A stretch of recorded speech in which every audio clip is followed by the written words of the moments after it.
Let's talk first of all about these amendments. Just talk us through which ones have made it through.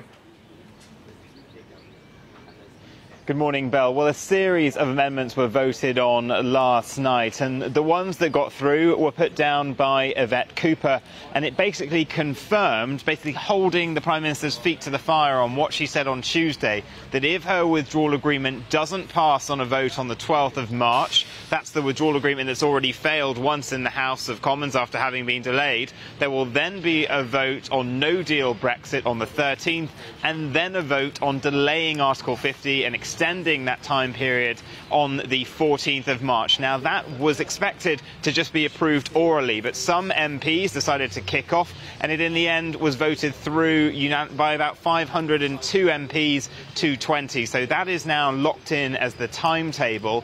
Other amendments that did get through, one by a government minister who actually had to resign yesterday, a very junior government minister, which would see rights for EU citizens on no matter what the outcome is, a negotiation, a treaty being signed on those. And then the ones that didn't get through, an SNP motion, which would have seen no deal being taken off the table in any and all circumstances at any point. That did not get voted through. And then Labour's alternate Brexit plan as well. That was, of course, defeated because they don't have a majority. So the party has now shifted its policy and is backing a second referendum.